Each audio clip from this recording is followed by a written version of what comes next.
Hello, and welcome to the September 3rd Thursday program presented by the Hoover Presidential Foundation. I'm Jerry Flegel, President and CEO of the Foundation, and I'd like to start by thanking our partners in this program. The Herbert Hoover Presidential Library and Museum, the Herbert Hoover National Historic Site, and the Herbert Hoover the Presidential Foundation, as well as the West Branch Public Library. We're also pleased to welcome our public library partners from across the state. They include the Burlington, Cedar Falls, Council Bluffs, Davenport, Erickson, Independence, Sioux Center, Spencer, Urbandale, and Waterloo Public Libraries, as well as the Carnegie Stout Library in Dubuque and the James Kennedy Public Library in Dyersville. Together, this group is expanding tonight's message all across Iowa, and we're so glad you could all join us here this evening. When we began the Third Thursday series last year, we'd begin each program with a short reception in the Herbert Hoover Presidential Library lobby, where guests could meet, enjoy light appetizers, and chat with the evening speaker. Well, COVID-19 has put an end to that for the time being, but we're so glad we found other ways to bring you quality programs like this one tonight via the internet. I'd like to encourage you to regularly check our website and Facebook page, as well as those of the library, historic site, and of course your favorite public library, for special program offerings that will pop up in the months ahead. In fact, registration is now open for the October 15th Third Thursday program titled Hoover and the CRB with author and historian Jeffrey Miller. I hope you'll join us for that program as well. Now for tonight, as you view tonight's webinar, we invite you to enter questions through the Q&A feature you'll find along the edge of the screen. You may also vote for questions someone else has entered if you'd also like to hear those answered. As we may not have time to answer all the questions provided, top vote getters will be asked first. Tonight's presentation, A Brief History of Women's Suffrage, 1840 through 1920.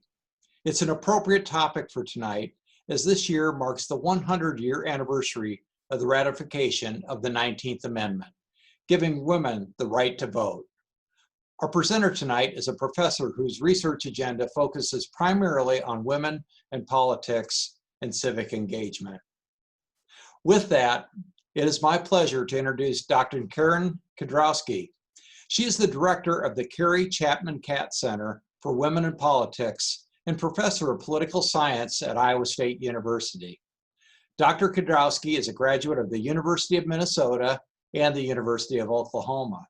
And prior to coming to Iowa State, she spent 24 years at Winthrop University in Rock Hill, South Carolina, where she served in many roles, including Dean of the College of Arts and Sciences. Dr. Kedrowski, we're glad you could be here tonight to explore this interesting topic. Thank you for that wonderful introduction, and it is just an absolute joy to be with you. As I told Jerry when we rehearsed, I'm a national parks geek, and I have visited over 130 sites. So speaking at a national historic site is like one item off my bucket list. So, and the fact that we're able to reach Iowans across the state just is icing on the cake. So it's a real thrill to be here. So I am going to try to share my screen. And is that working? Can you see my screen? No, let me try again. Yes, that works great. Okay, and you see the brief history of women's suffrage? Okay, yes. Excellent, wonderful. Okay, so I will trot along here, and from time to time, I will, when there's a nice transition, I will stop and ask if there are any questions. But without further ado, let us get underway. Okay.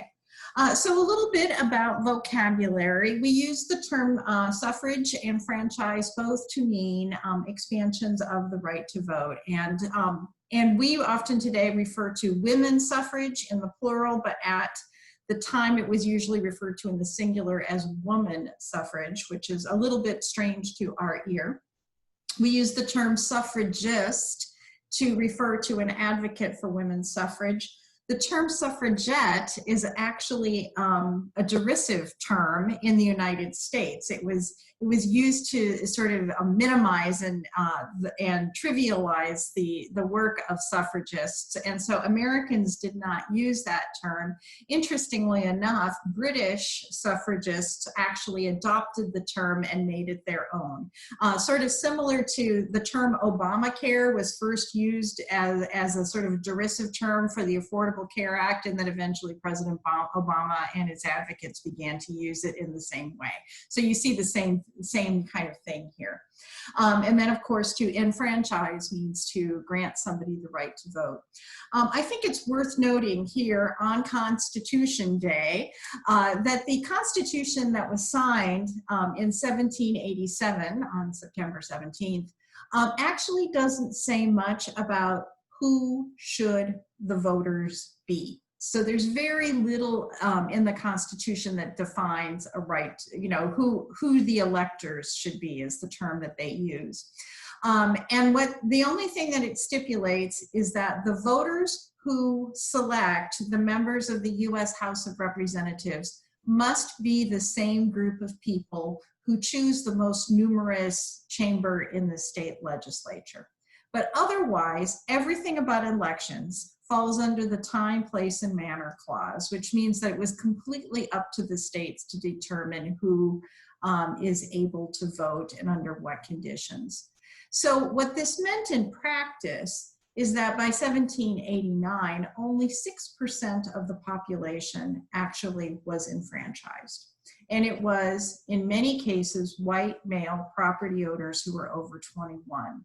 There was one exception from 1776 to 1790 in New Jersey, where New Jersey had enfranchised women and African-American men.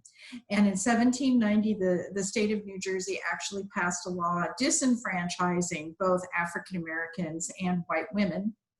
And the reason that was given is that they believed that there was a case of voter fraud, that men would cast a vote, go home and change into women's clothing, and come back and cast a second vote. That was the argument. I have not seen any significant evidence that this was true, but anyway, it was the argument that was used at the time. So really, by the time we get to 1790, a very small fraction of the population is enfranchised. So the 19th Amendment, which is the subject of tonight, is very simple. It's just 2 sentences long, and we have it listed here. The right of citizens to vote shall not be denied or abridged by the United States or any state on the basis of sex. Congress shall have the power to enforce this legislation. Couple of interesting things about this. Number one, it is very deliberately patterned after the 15th Amendment, which prohibits discrimination on the basis of race, color, or former condition of servitude. Second interesting thing, there's not a single pronoun in the entire amendment. Think about that for a second. One of the reasons is that at the time that this amendment was written by Susan B. Anthony, the term he and his were considered the universal, right? That it would extend to both men and women.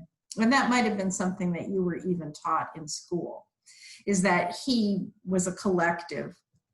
And essentially there was a court case where suffragists had argued that under the various amendments of the Constitution that women were citizens and included under the he's, and therefore had the right to vote. This was after the 14th Amendment was ratified. And the courts ruled that he was universal except when it was not. So after that, they wanted to make sure that there would be absolutely no confusion. So they left all pronouns out of the 19th Amendment. So where do we begin? Okay, so we begin actually in 1840. And what we see here are Susan B. Anthony and Elizabeth Cady Stanton, who were both women from upstate New York who were active in the abolitionist movement. So they were, fervent anti-slavery activists. And a very young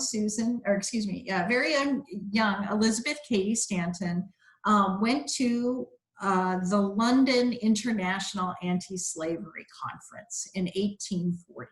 She went with her husband, and also Lucretia Mott and Lucretia Mott's husband. All of them were active in the abolitionist movement, and Lucretia Mott was actually elected as a delegate to this convention from the United States. And when Stanton and Mott arrived, the London conference didn't know what to do with these cheeky Americans who sent women. And of course, at the time, women were not seen in public. They did not speak in public. They were really cloistered in their homes. And the entire first day of the conference was consumed with a debate about whether or not to seat these women and allow them to participate in the proceedings of the conference. What they decided to do was to put the women in the back of the room. They were allowed to be in the room, but they had to sit in the back of the room behind a screen, and they could not speak. And even though Mrs. Mott was an elected delegate, she could not participate or cast a vote. So at this point, Stanton and Mott were absolutely infuriated by the way that they were treated. And they decided at that point that enslaved persons were not the only ones who needed some liberation, and that they resolved to call a women's rights convention when they returned to the United States. Well, life got in the way, and it took them 8 years to get it organized, but they did hold this convention in July of 1848. And Elizabeth Cady Stanton penned a document, the Declaration of Sentiments, which became the primary point of discussion during the 3 days of the meeting. And the Declaration of Sentiments is patterned after the Declaration of Independence. It says, "We declare these truths to be self-evident, that all men and women are created equal." And then it goes on to, further mimic the Declaration of Independence. And at the point in the Declaration where Jefferson starts to list the grievances against King George III, the members of this convention begin to list the reforms that they want to see placed for women.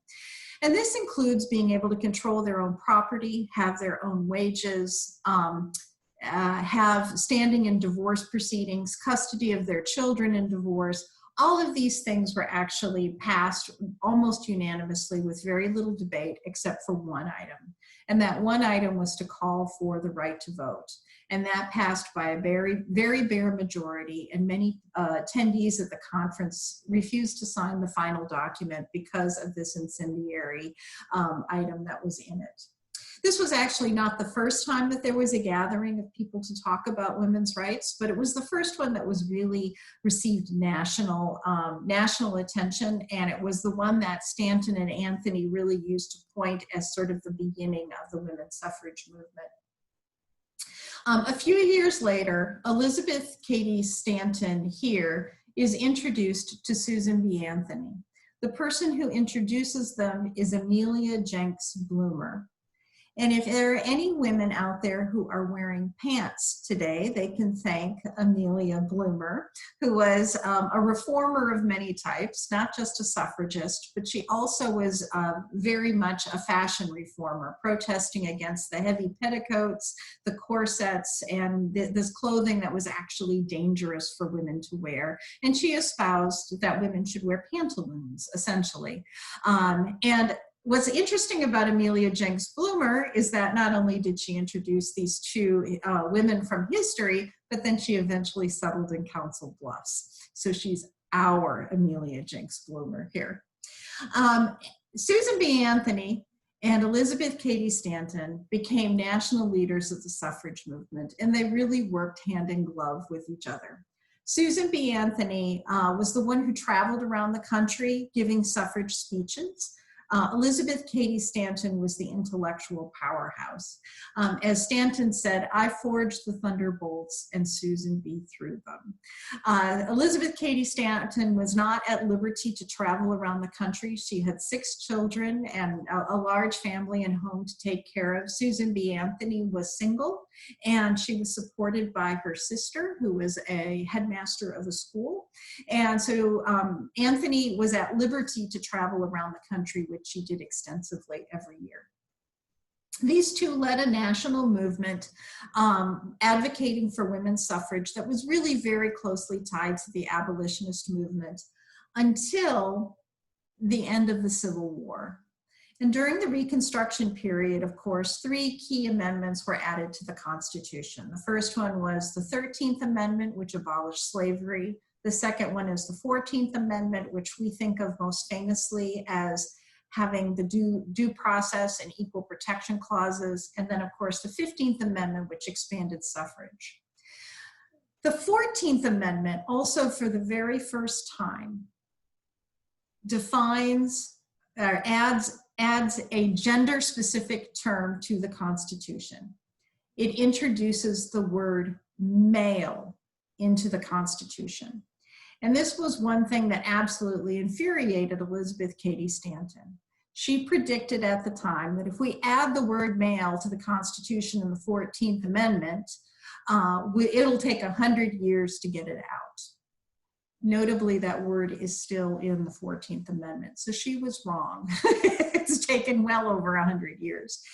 But because the 14th Amendment interjected the word male, it meant that the 15th Amendment, which does not specify, is not gender specific in its language, applies only to African American men, only to African American men who were formerly slaves. It leaves out all women, including African American women. And this was extremely divisive and disappointing to suffragists. And Elizabeth Cady Stanton and Susan B. Anthony in particular were horrifically disappointed. And it led to a rift in the women's suffrage movement. So Lucretia Mott and Lucy Stone, who had deep ties to the abolitionist movement, and Frederick Douglass founded the American Women's Suffrage Association, which supported the 15th Amendment as being restricted to men, African American men only, but not women, and advocated for women's suffrage by state action only. Stanton and Anthony created the National Women's Suffrage Association, which advocated for a federal amendment. So they immediately began to advocate for what they called the 16th Amendment, which would extend the franchise to women. The argument, incidentally, that was used to justify limiting the scope of the 15th Amendment was that the United States could not handle two major reforms at the same time, and that the suffering that African American men endured in slavery meant that their needs were greater, essentially, and they should be enfranchised first. So they talked about it as the Negro's hour, meaning Negro or African American men. African American women were completely left out of that logic as well. So the movement remains divided for a full 20 years. And then 1890 is a rather crucial year. So first of all, the two sides of the two factions of the women's suffrage movement unite. So the American Women's Suffrage Association and the National Women's Suffrage Association combine and become the National American Women's Suffrage Association, which is a mouthful, and I will refer to it by the acronym of NASA. The second thing that happened in 1890 is that Wyoming became a state. And Wyoming, in its statehood petition, indicated that women would be fully enfranchised and have the right to vote in all elections. Women had been granted the right to vote when Wyoming was a territory, and they kept this in the statehood petition. This almost ended Wyoming's petition for statehood. Essentially, Congress sent a message back to Wyoming saying, this woman thing, are you sure about that? And the governor wrote back something to the lines of, yes, we are, and we would prefer to remain a territory than to leave our women unenfranchised. So the statehood petition went through, and now there is the first state that has enfranchised women. The third thing that's important about 1890 is that this is the year that Carrie Chapman Catt enters the stage and becomes involved in national women's suffrage. So as a younger woman, she had gotten involved in Iowa, but in 1890, she goes to the Nassau Convention. Nassau holds a convention every year. And while she is there, she catches the eye of Susan B. Anthony. Susan B. Anthony is getting along in years at this point. She's in her 70s, and she realizes that she and Stanton are not likely to live to see their life's work come to fruition. They're not going to see suffrage enacted. And so they need to mentor and develop the next generation of suffrage leaders. So there are a number of younger women that Susan B. Anthony begins to mentor. And Carrie Chapman Catt is one of her proteges. These women are affectionately referred to as Auntie Susan's nieces. And in this sort of honorary niece capacity, we find Carrie Chapman Catt. And Catt is immediately recognized for her intellect, her drive, and her supreme organizational talents. In 1893, Carrie Chapman Catt is sent to Colorado. Colorado is holding a state referendum to where male voters are going to be voting on whether or not to extend suffrage to women. And the suffrage advocates have no organization and absolutely no money. And what NASA does is send Carrie Chapman Catt out there. Catt spends 3 months in the state, traveling from end to end to end of the state, and she successfully lobbies and organizes suffragists, and Colorado passes the referendum. Colorado then becomes the second state to extend suffrage to women and the first one to do it by popular referendum. So by this point, Carrie Chapman Catt has really sort of entered the national stage, and she becomes Susan B. Anthony's appointed successor, and she is elected president of Nassau and serves her first term from 1900 to 1904. She steps down in 1904 to care for her husband, who is ailing. He eventually passes away in 1905. And then Carrie Chapman Catt devotes herself to the international suffrage movement. And to the degree that there was an international suffrage organization, it had a whole lot to do with Carrie Chapman Catt, who toured the world literally and started suffrage organizations on 3 continents. She came back into the presidency of Nassau in 1915 and remained president of Nassau through the ratification of the suffrage amendment. And she is very famously known as being the author of the winning plan. Now, Nassau at this point is still divided into essentially 2 factions, right? There's the group that wants to support the federal amendment, and then there's the group that wants to support suffrage by state action.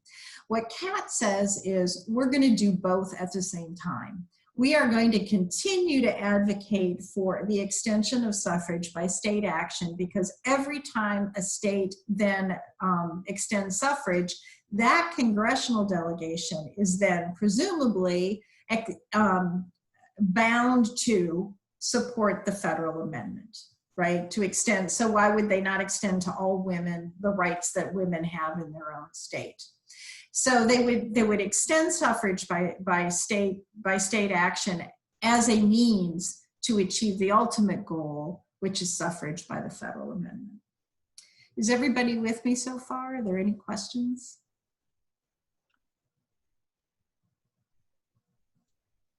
I think we're good, Dr. Kedrowski. Keep on going. All right. Okay, so by this time, however, the suffrage movement has actually split again. So Catt leads the much larger mainstream organization, but there's a crucially important woman who comes along and leads a group that splits off of Nassau and becomes much more militant. And this group is led by Alice Paul. Alice Paul is 30 years younger than Carrie Chapman Catt. So she really represents now the 3rd generation of suffragists who become involved in this movement, which spans nearly 80 years. I kind of like Alice Paul. I mean, not only is she a fabulous firebrand, she was actually the first woman to ever get a PhD in political science. So I must admit that I have a soft spot for her. Alice Paul, after she finished her studies, spent some time in England, and she was studying at Oxford. And while she was there, she became involved in the British suffragist movement under Emma Lyne and Claudia Lean Pankhurst. And the British suffrage movement was far more radical and militant and violent than the American suffrage movement. But there were several strategies that Alice Paul brought back to the United States that she adopted from the Pankhursts. So one of them is to hold the party in power responsible for not enacting suffrage. So in the United States, that was the Democratic Party. So Paul and her followers would campaign against Democrats because they had not enacted suffrage, and even campaigned against Democrats who were supportive of suffrage because they had failed to take action. The second thing that they did was that they brought protests. They began peaceful protests in favor of suffrage. So starting in 1917, members of the National Woman's Party began to picket the White House. They came and they stood outside the White House 6 days a week in all weather, and they held up banners. And these banners talked about the need for justice and enfranchisement. They also burned President Wilson in effigy. They read from his speeches where he gave all this soaring rhetoric about, especially as we entered World War I, about making the world safe for democracy, for overturning despots, and things like that, and then would burn his speeches. They had ever more sort of inflammatory language on their banners, likening President Wilson to Kaiser Wilson, talking about taking the beam out of his eye and pointing out the hypocrisy that we are fighting a war to promote democracy abroad when half of the population can't vote in the United States. This was very embarrassing to the administration. It was very controversial at the time, and the Washington, D.C. police began to arrest these women and sent them to the Occoquan workhouse for anything from 6 weeks to 6 months at a time on the charge of obstructing traffic. They were held in fairly intolerable conditions. The food that they were fed was filled with maggots. They used to have a contest to see who had the most maggots in their food, and they had to engage in labor for about 12 hours a day. They were deprived of any visitors. They were deprived of an opportunity to speak with their attorneys. They were deprived of their clothing and given only prison garb. And to protest their treatment, Alice Paul began a hunger strike. And about 30 other suffragists out of the 200 or so that had been jailed at one point or another followed her in this hunger strike. Alice Paul was put in solitary confinement. She was forced to undergo a psychiatric evaluation. They wanted her declared crazy. The psychiatrist refused to do it. He said, she's not insane. She's just extremely determined. And because she was rapidly becoming weaker, they began to force feed her. So these pickets and the force feedings were also tactics that were used by the Pankhursts and the militants in England that Alice Paul brought back.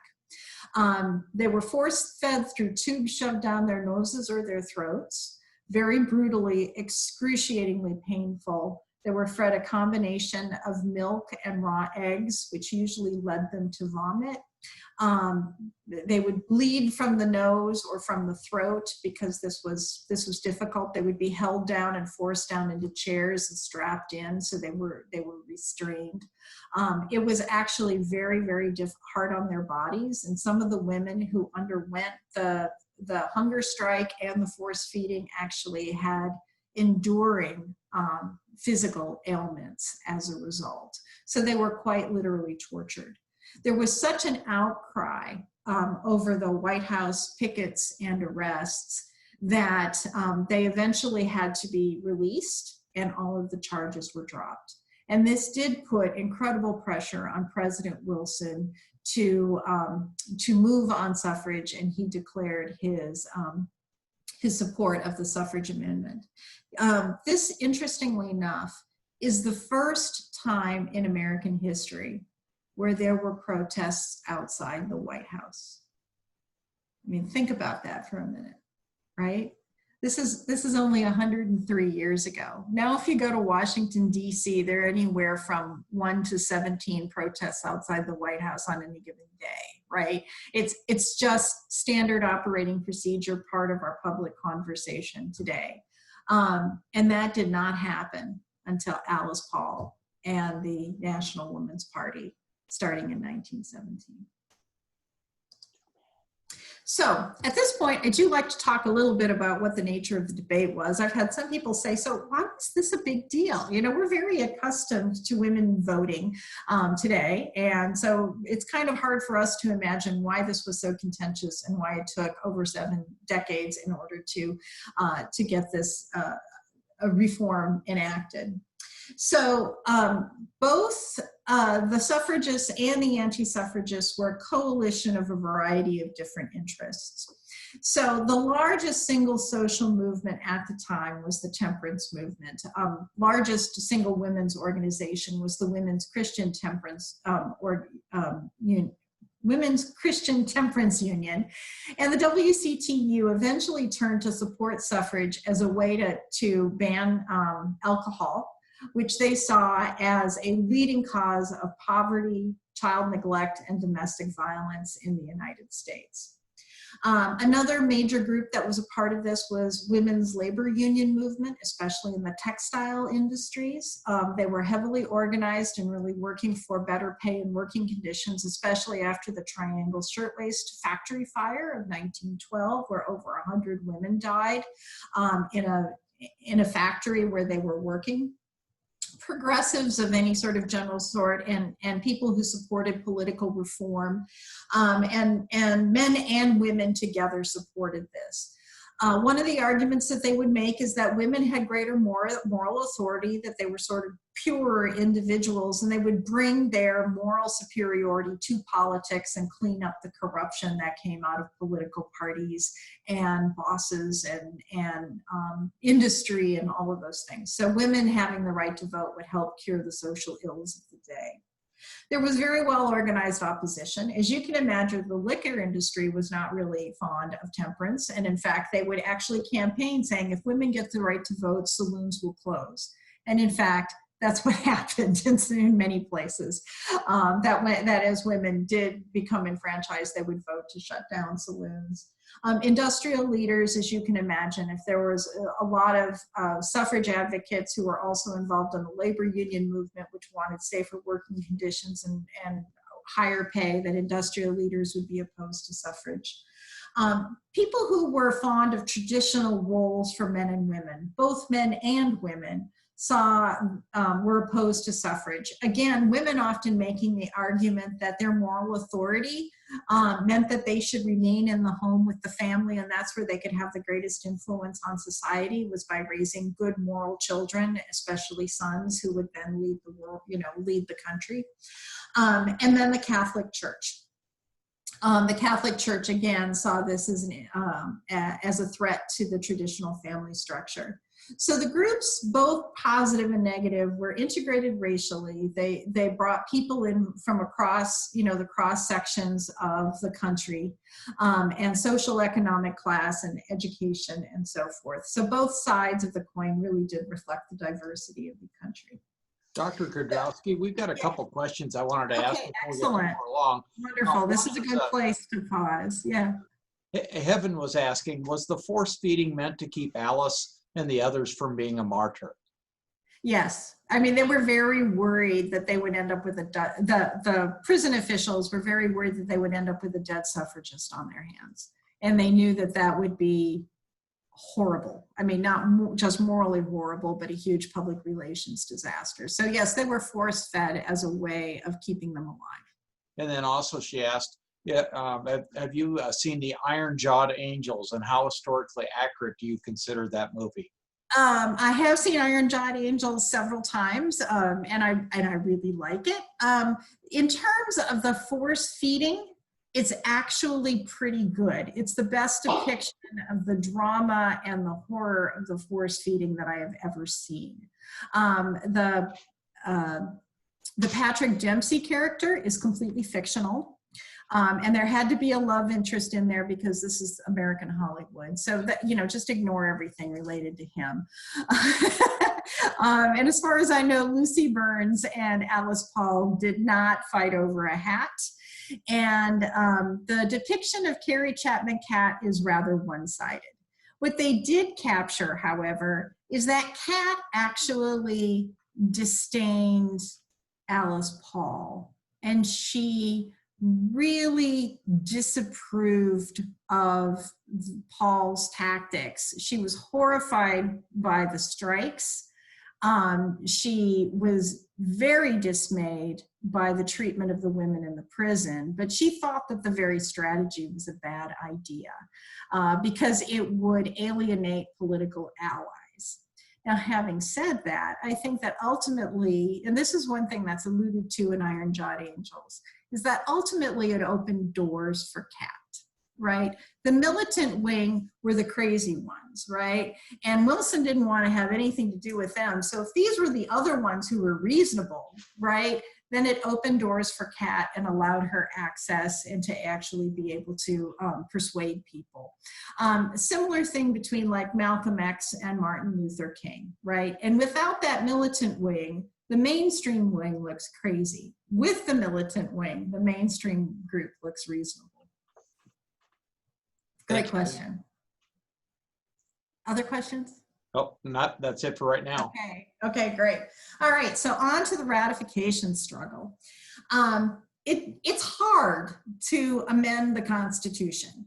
It requires 2/3 majorities of both the House and the Senate and 3/4 of the states to ratify. And the reason that this was made difficult by the framers of the Constitution is that they wanted something approaching a national consensus before the Constitution was changed. And so the suffragists had to not just get a majority of legislators behind them, they had to get super majorities of legislators behind them. And so the House of Representatives passed the 19th Amendment in its first step of ratification in 1918, and it passed by one vote. There were 2 members who were deathly ill, essentially on their deathbeds, who came in to cast their votes in favor of the amendment. One was actually brought in on a stretcher. Another one had broken his clavicle, and he refused to have it set because he would have to undergo chloroform and he would be knocked out. And he didn't want to miss the vote, and he didn't want to be fuzzy-headed during the vote. So he refused to have the shoulders set until after he cast his vote. And one member was at the deathbed of his wife in upstate New York, and she was an ardent suffragist, and she told him to leave and to go cast the vote. So he left her deathbed, came to Washington to cast his vote in favor of the amendment, and then returned home to plan her funeral. So if any of those men had missed the vote, it would not have passed, obviously. The United States Senate passed it in 1919 by a margin of 2 votes. So again, by the barest of margins. And then 36 out of 48 states needed to ratify.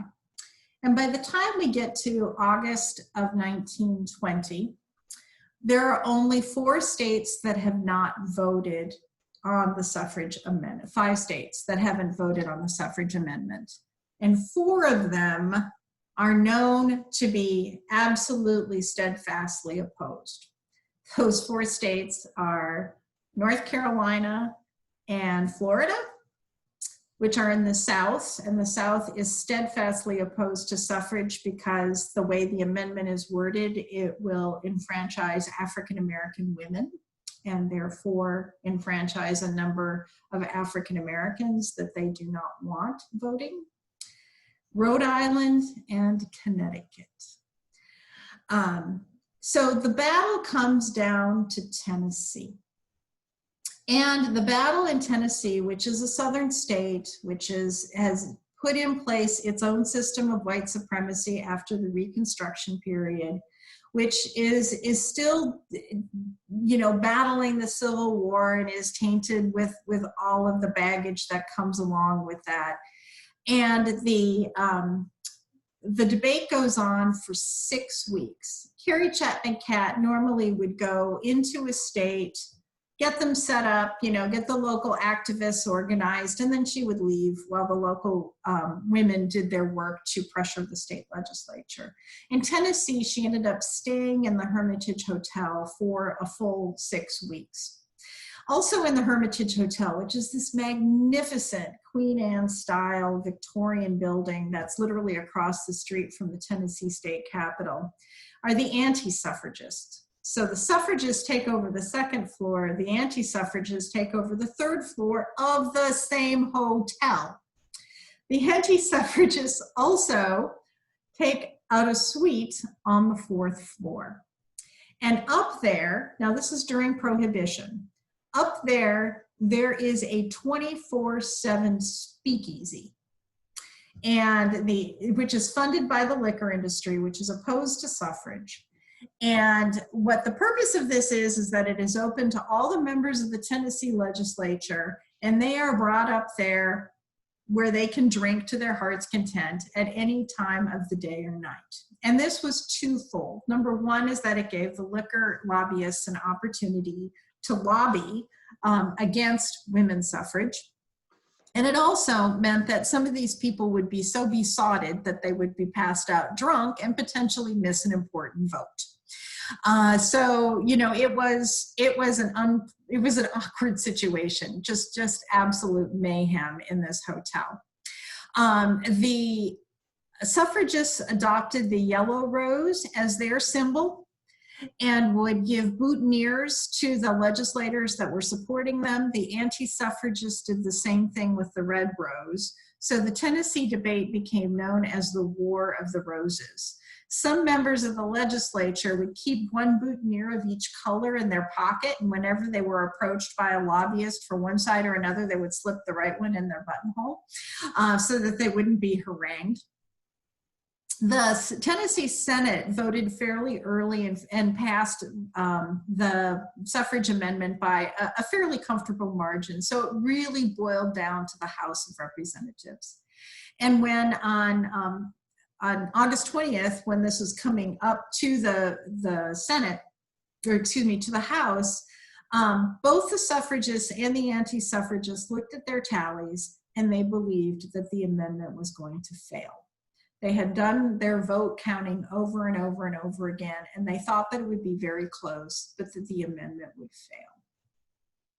And so they started the roll call. At this point, Carrie, Chapman, Catt decides that she's simply not going to be there because it's this huge disappointment. And if Tennessee doesn't ratify, the amendment is effectively dead.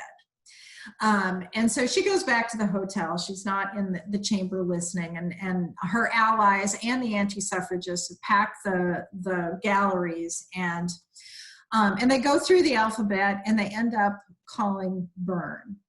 And young Harry Byrne, who's 24 years old, the youngest member of the state legislature, stands up and has a red rose in his lapel.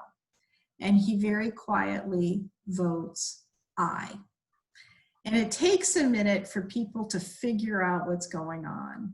And then there is this huge shout that goes up. So the shout is, one of joy from the suffragists and one of absolute dismay from the anti-suffragists. And the shout is so loud that Carrie, Chapman, Catt hears it in her hotel room across the street in another building. Now, what had happened? Why did Harry Byrne change his vote? Well, that morning, Harry Byrne had received a letter from his mother. And in it, she writes, Hurrah for suffrage. Now, Harry, be a good boy and help Mrs. Catt vote, put the rat in ratification.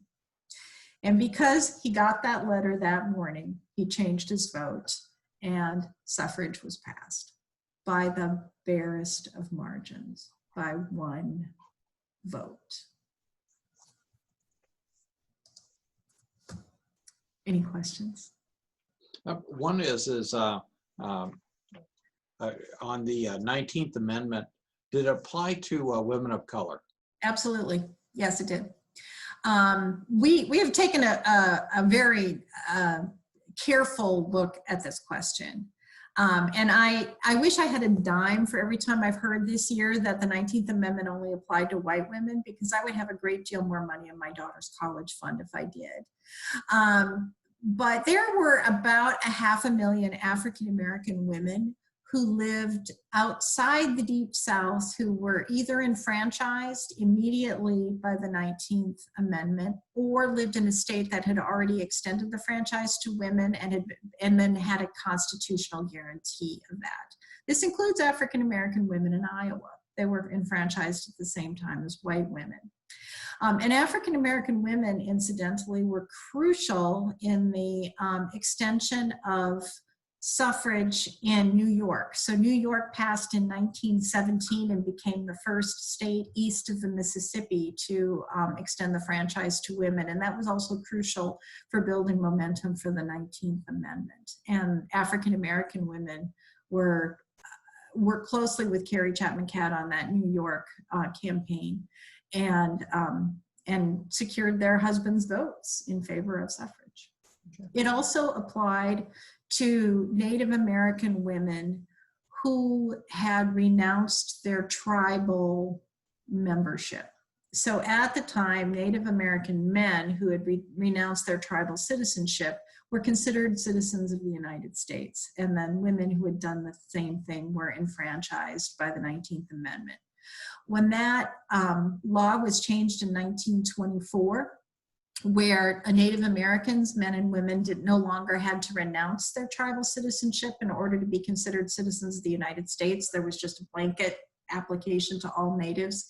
Then all Native American women were fully enfranchised.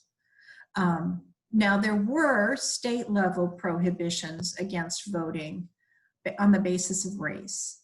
And then Chinese American women under the Chinese Exclusion Act were not considered citizens of the United States, even if they were born in the country. And that didn't change until 1943. And of course, it took the Voting Rights Act to fully lift the Jim Crow era voting restrictions that did disenfranchise African-American women in the Deep South. Good question. Thank you. By 1960, because of the African-American diaspora, there were actually 2 million African-American women who were enfranchised by 1960. So, you know, it's a considerable number of women who, of color, who were enfranchised because of the 19th Amendment and not disenfranchised for other reasons by their states. Okay, excellent question. Thank you. Other questions? Long-winded answer, I apologize. Okay, so what was happening in Iowa? I've already mentioned it, but stuff was happening in Iowa. And it very closely mirrors what we see going on in the nation. So first of all, we see that the very first women's public lecture for temperance and women's rights happens in 1854. So just 6 years after the Seneca Falls Convention. Amelia Jenks Bloomer, who famously introduced Elizabeth Cady Stanton and Susan B. Anthony, settles in Council Bluffs, where she continues to advocate for suffrage, and she gives her first public address in Iowa in 1855. And Iowa had a number of defeats and partial victories. So I'm sure many of you know that in order to amend the state constitution, the state legislature has to pass a constitutional amendment in 2 consecutive state legislative sessions, and then it has to go up to a vote of the people. Well, there were a lot of attempts to do that. It finally reached the vote of the people in 1916. Iowa was at the center of the national suffrage debate that year in 1916, and it failed. So women were not fully enfranchised until 1920. Iowa did ratify fairly early in 1919, and prior to that, women had been allowed to vote in bond issues if they were taxpayers. And that was generally followed, especially after Mary Jane Coggeshall sued the city of Des Moines for disenfranchising her on a bond issue. Then local elected officials followed the law, shall we say. There were organizations in Iowa that closely mirrored the organizations that existed at the national level. So we have the Northern Iowa Women's Suffrage Association, which was started by Mary Adams here, which then became the Iowa Women's Suffrage Association. We have the Iowa Women's Christian Temperance Union, which becomes a supporter of both temperance and suffrage. We have an opposition organization that gets started in 1898, and Helena Downey, who is pictured over here on the far right, starts an organization for African American club women that is a suffrage organization that mirrors a similar one that happened at the national level. And they continue to work alongside white Iowa women on behalf of suffrage. There's a men's league that was formed in Des Moines in 1910. And then we see the Iowa Federations of Women's Clubs endorse suffrage by 1911. We also see a lot of parades and demonstrations that occur. The first one that we have found is an anti-suffrage parade in Davenport. In 1908, there is a suffrage parade along with the state convention of the Iowa Suffrage Association in Boone, Iowa. It's one of the earliest suffrage parades that we know of in the country. And President Anna Howard Shaw was there and she spoke. By 1912 and 1913, there are automobile tours that go across Iowa campaigning on behalf of suffrage. And we also see African-American women in the defunct town of Buxton who held a suffrage parade in 1916. A brief biography of the most prominent Iowan who was involved in suffrage, Carrie Chapman Catt. She was born in Wisconsin and raised in Charles City. She graduated from Iowa State University with a science degree. In 1887, she joined the Iowa Women's Suffrage Association. I've already mentioned her work in Colorado and her terms as NASA president. After suffrage was passed, or as the ratification is just about finished, she founds the League of Women Voters in 1920.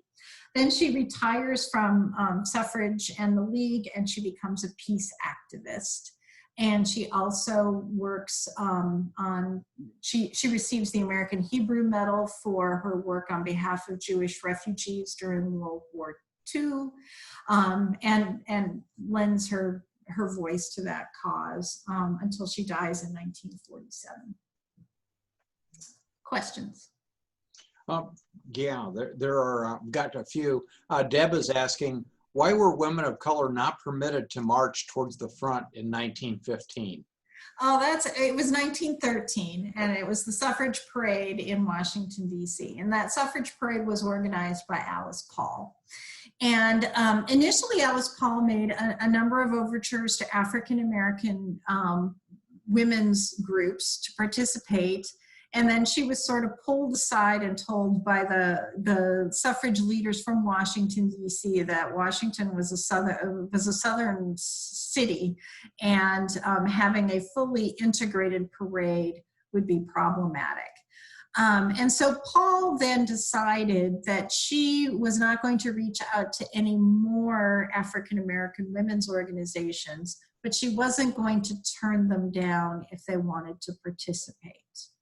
So they were marched as groups primarily toward the end. And there's a couple of significant African-American sororities, the Deltas and the Alpha Kappas, where this was one of the first things that they did as, you know, in their earliest chapters. And they were put towards the end, and part of it was argued that it was for their safety, that they would worry that the mobs might attack them if they were fully integrated. The one who protested this most was Ida B. Wells Barnett, who is from Chicago, an anti-lynching activist, as well as the president of the Alpha Suffrage Club. And she was told that she could not march in the Illinois delegation. And she protested this and said, you know, we are from the state of Lincoln, and you're going to tell me that I can't march with my, you know, with the women from my state. And so she kind of disappeared when the parade was lining up and blended into the crowd. And when the Illinois delegation came past where she was standing, she simply stepped out and she marched with the other women from Illinois. So that's the long and the short of it. And Alice Paul always had a very uncomfortable relationship with the issue of race.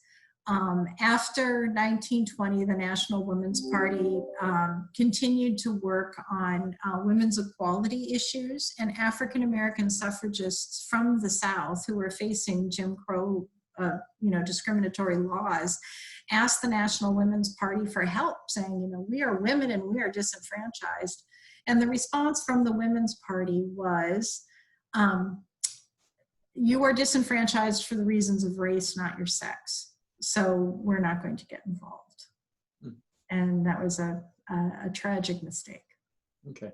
Another question from Mary. She said, did Lou Henry Hoover participate in this effort in any way, knowing she was abroad a lot of that time over in England and helping with the Commission for the Relief of Belgium with Herbert Hoover's war efforts on that? I have not encountered her name. I know that she would have been familiar with the suffrage debate, both in Britain and in the United States. And both countries, you know, secured suffrage after World War I at about the same time. England a year or so before the United States. So she certainly would have been familiar with the debate, but I haven't seen her mentioned as somebody who was outspoken. Okay. And then Delene asked, any idea how spouses, husbands responded to the 19th Amendment, and did they allow their wives to vote? Oh, that's a great question. And it really varied. And in fact, it's a nice segue into the next slide. So let me answer that by moving on. So what happened, right? What the suffragists expected, and this includes both Catt and Paul, is that they expected that women wanted the vote and that women would turn out in very high percentages. They also expected that women would vote for progressive social reforms. They would be voting to clean up politics. The League of Women Voters was founded to help educate women about the political process and about the issues that were germane in the elections. And that is still very much the mission of the League of Women Voters today. They are about providing information to voters and to help people vote, right? And what actually happened? Well, it was actually kind of a disappointment. As far as we can tell, voter turnout nationally among women in the 1920 presidential election was about 30%. It was really pretty low. So women did not turn out in large numbers. Now, to answer Dwayne's question, some of these women might have been told by your husbands, you're not voting. I'm not going to allow it. Some of them might have said, I don't think it's proper. I don't want the vote, so I'm not going to show up because I don't think it's a good idea for women to vote. Others of them might simply not have felt equipped to vote. They wouldn't know about the political process, where to go, how it works, all of those kinds of things. So we know that women turned out at much lower rates. And we also found out that there was no significant difference in how women voted. And this was even apparent before 1920 in the states that had already granted suffrage, is that women did not vote as a block. The women voted very similarly to the men in their lives. They had, similar socioeconomic goals, similar viewpoints on political issues. Moreover, we know that some women still were prohibited from voting in 1920. So, for example, we've already talked about the disenfranchisement of many women of color for various reasons, but no women of any color could vote in 1920 in Mississippi and Georgia. Just none. In Mississippi, the voter registration deadline had already passed, and the chief election official in Mississippi refused to reopen voter registration. So no women could vote in Mississippi at all. Georgia had to pass some enabling legislation, and they refused to do so and didn't pass that legislation until 1921. Interestingly enough, there were African-American women who successfully registered and voted in both South Carolina and Georgia in 1920. And then eventually state legislatures passed their laws to effectively disenfranchise all people of color. So fast forward 100 years, what happened after that? What we saw is that women's rates of voting lagged behind men's up until 1980. Up until 1980, think about that, right? 60 years. Now, in 1968, women became the numerical majority of voters, but they still voted at a lower rate than men. So what was going on? Women live longer. So there are more women in the voting age population than there are men. 1980, however, becomes a really important year. In 1980, it is the first time that women vote at higher rates than men, so a higher voter turnout rate, a higher percentage of women show up to vote. And it is the first time that we see the development of the gender gap, where this means that women are disproportionately likely to support Democratic candidates. And the gender gap has been present in every presidential election since 1980. It has simply been an issue of magnitude. The smallest gender gap was earned by President Bill Clinton in 1992, which was 4 percentage points. The largest gender gaps were in 1996 and 2016, where the Democratic nominees, who were Bill and Hillary Clinton, respectively, both had 11 percentage point advantage of women voters.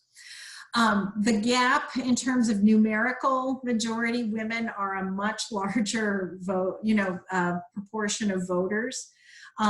In 2016, 10 million more women cast votes than men did. So as you create an ideal type in your head of what does a voter look like, however you construct that vision in your head, it should be female. Absolutely. But in almost every other way that we measure political involvement, women still lag behind men. One area where the gap has narrowed in terms of the number of people who participate is political campaign donations. Women still give less money than do men, but almost as many women as men do donate to political campaigns. And I think that has to do with the change in strategy from going to a very few high dollar donors who can give the maximum contribution to going to many millions of small donors who might give $5, $10, $25 2 or 3 times over. But it means that has become much more accessible. And then, of course, with the second and third waves of feminism in the United States, we've seen a number of legal reforms that have removed discrimination on the basis of sex. So all of this means that women are still underrepresented in public life. So while they are 52% of the adult population, they are underrepresented in almost all other leadership positions. When you look at the percentage of nonprofit CEOs, almost all of these are small nonprofits with less than 20 or 40 employees. When you look at the largest not-for-profit CEOs, it's about 6%. So your American Red Cross kind of, or National United Way kind of charities. 1/3 of the Supreme Court, just under a quarter of the US Congress, about 1/3 of state legislators. These are all record highs. They are all the most we've ever had at any time. Currently, 9 of 50 governors are women, including here in the state of Iowa. This is not an historic high. The highest was 11. 17% of President Trump's cabinet is female. This is also not a high. President Carter, President George W. Bush, and President Clinton and Obama had much higher percentages of women in their cabinets, more like 1/4 to 1/3. 6% of Fortune 500 CEOs, and I throw this one in because it's a special project to the Catt Center. Iowa is the only state in the nation that has a gender balance law on its local boards and commissions. And so we track compliance with that law, and it's about 1/3 of women who serve on public boards and commissions at the local level.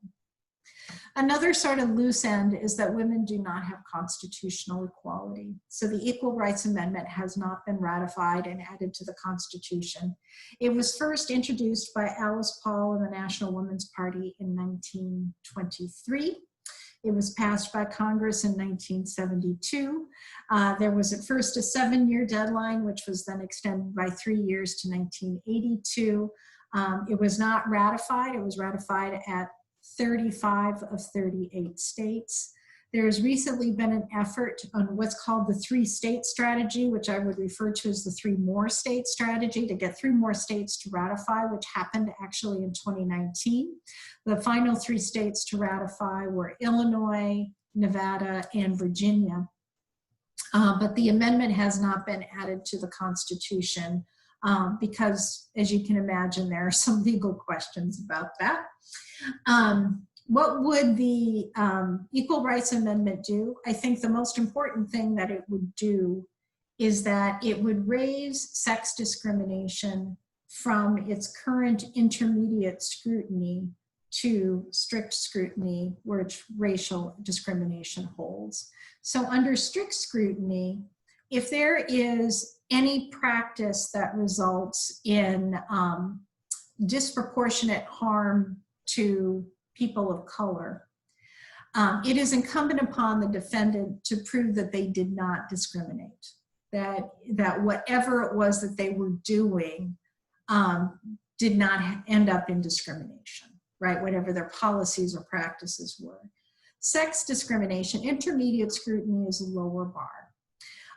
So it's easier to prove that you were not discriminating on the basis of sex, even if there's a disproportionate impact. So there's more of a burden on the plaintiff, less of a burden on the defendant. So literally, by a legal standard in the United States, racial discrimination is more important than sex discrimination. If the Equal Rights Amendment is ever ratified, it would put those on the same level. What questions do you have? Very good. Well, and I know we're running just a little long, Dr. Kedrowski, but I do have one last question from Elizabeth. And she goes, I've read Mr. President, How Long Must We Wait, The Women's Hour, and Why They Marched This Year. What other books that tell the story would you recommend?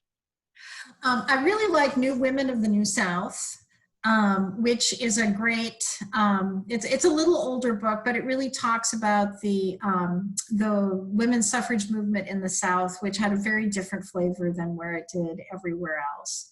I also recommend Rosalind Cherbourg Penn's African American Women and the Struggle for the Vote, which you know, gives really wonderful examples of how African American women were involved in suffrage, how they worked afterwards on civil rights issues. Anything about Ida B. Wells Barnett or Mary Church Terrell would be worth reading. Terrell's book, I think, is her autobiography, A Colored Woman in a White Woman's World, is being it's being re-released. And Christina Wolbrecht's work, which is sitting somewhere on my desk, right here, here we go. A Century of Votes for Women. Wolbrecht, Wolbrecht, looks at women's voting behavior starting in 1920 and going through 2016. Well, great. Well, great. And then we also have just one comment that came in on our chat, just for our audiences. You know, the Grout Museum in Waterloo has a wonderful exhibit on suffrage currently, and a new play, The Suffragists, will be presented evidently next spring at UNI. So, and I know Lori Albaugh was very thankful for a very informative presentation, Dr. Kedrowski, as everybody is on there. So I guess that's all the questions, you know, we have for now. Really like to thank you for a great presentation and having you come down to the Hoover Museum. We're going to have you come and make another presentation, because this topic is just so broad and there's so much information that is just very interesting. We'd like to get out on that. Absolutely. So we're going to have you back. So. I will be happy to come in person or virtually. So. Great. Well, we I have want to thank our audience for their wonderful questions too, and for hanging in here with me. Very good. Well, we recorded tonight's program, so if anybody wants to refer to somebody else, it'll be posted on our Facebook page and the YouTube channel tomorrow morning. And of course, I'd also like to thank the Herbert Hoover Presidential Library Museum, the Herbert Hoover National Historic Site, and of course, all the public libraries that helped make tonight's program a success. And don't forget to register for next month's Third Thursday program on October 15th about Hoover and the CRB. The links are now open on our website and Facebook pages to register. And of course, for now, the library still remains closed to the public because of the pandemic. The historic site grounds and most of the historic buildings are now open to the public. However, the NPS Visitor Center still remains closed for the time being. So the Herbert Hoover Presidential Foundation is here, and we're open and ready to assist you. Just give us a call or email us with any needs that you may have. So again, thank you so much for everybody for attending. Thank you, Dr. Kedrowski, for a super presentation, and wish everybody a good evening. All right, Thank good you. night. Thank you.